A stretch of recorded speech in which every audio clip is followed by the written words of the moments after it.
तो special report में सबसे पहले बात दुनिया भर में कट्टरपंथी सोच का प्रचार प्रसार करने वाले जाकिर नाइक की, जिसका सामना आज एक सनातनी से हुआ और वो भी कट्टरपंथ के सबसे बड़े मुल्क पाकिस्तान में। दरअसल एक कार्यक्रम में जाकिर नाइक शामिल हुआ था और उसी कार्यक्रम में मनोज चौहान नाम के एक प्रोफेसर ने गीता के कुछ श्लोक को पढ़ते हुए जाकिर नाइक से कुछ ऐसे सवाल किए जिसका जवाब कट्टरपंथी जाकिर नाइक के पास भी नहीं था।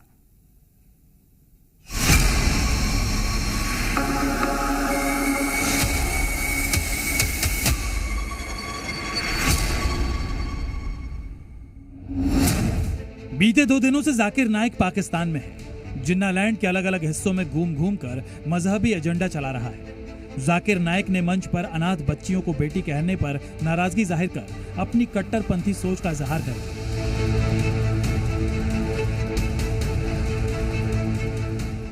एक तरफ जाकिर नाइक जिन्नालैंड में नफरती सोच को हवा दे रहा है, तो वहीं दूसरी तरफ पाकिस्तान में पूरी की पूरी मजहबी जमहूरियत उसके चरणों में नतमस्तक है। पीएम हाउस और नेशनल असेंबली में भगोड़े जाकिर नाइक की मेहमान नवाजी हो रही है। दुनिया में 200 से ज्यादा ममालिक है जो इस्लाम के नाम पे, जो वाहिद मुल्क जो इस्लाम के नाम पे अलग हुआ वो है पाकिस्तान। और हम उम्मीद करते हैं कि इंशाअल्लाह पाकिस्तान और इम्प्लीमेंट करे। जहाँ तक कि मेरा इल्म है, कुरान उनका कॉन्स्टिट्यूशन है, तो हम चाहते हैं कि इंशाअल्लाह प्रैक्टिकली कुरान और जो हदीस के ऊपर अमल करे। कल तक जाकिर नाइक कुरान को ही पाकिस्तान का संविधान बता रहा था, शरिया को जिन्नालैंड का कानून, और आज पाकिस्तान में खड़े होकर एक सनातनी ने जाकिर नाइक की कट्टरपंथी सोच पर जोरदार तमाचा जड़ दिया। मैं श्रीमद् भगवत गीता की एक छोटी सी जो वर्ष है वो उससे ही सवाल करूंगा कि भगवत गीता इंसानों से क्या कहती है। क्योंकि जब सनातन धर्म था तो उस वक्त तो कोई मजहब ही नहीं था। 1 अरब 96 करोड़ 4,32,000 साल का एक एरा है सनातन धर्म का।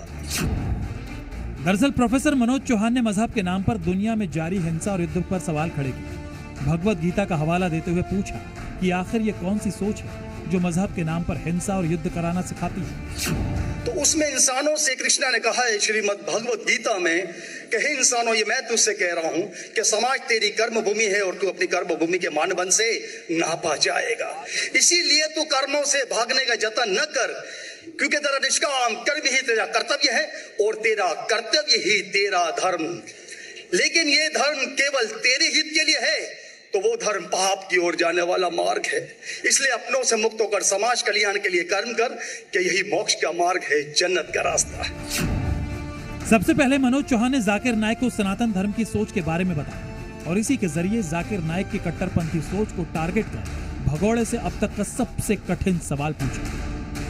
दुनिया में यहाँ तक कि मेडिटेरियन कंट्रीज में भी मजहब के नाम पर लोगों को मारा जा रहा है और उसमें उस मजहब का जो मुल्क है वो भी बदनाम होता जा रहा है।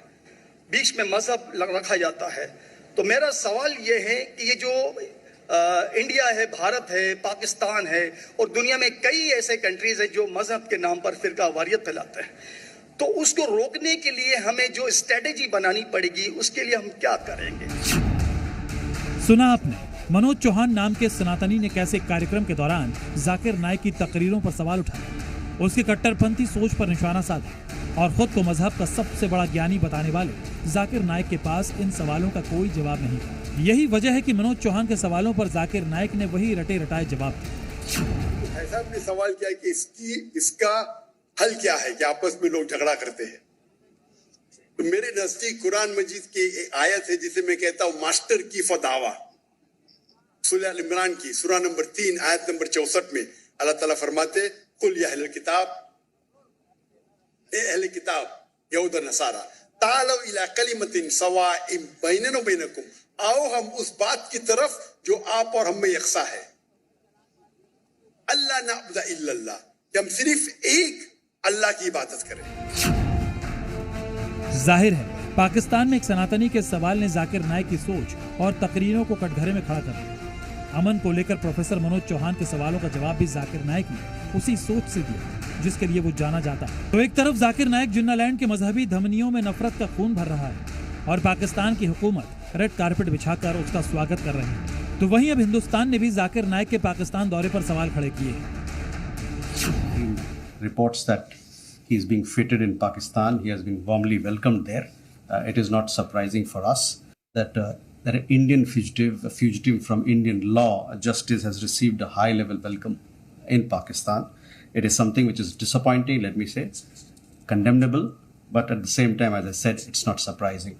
Now, as to what passport he went there, I am not very clear. What papers he went there, we are not very clear. But let me also remind you that when the Prime Minister of Malaysia was here, this particular issue was addressed. ऐसे कट्टरपंथियों को लेकर पाकिस्तान का रवैया कोई नई बात नहीं है, लेकिन सबसे बड़ा सवाल है कि इन्हीं वजहों से पहले से गर्त में मिल चुका पाकिस्तान आखिर कब सबक लेगा। ब्यूरो रिपोर्ट, जी मीडिया।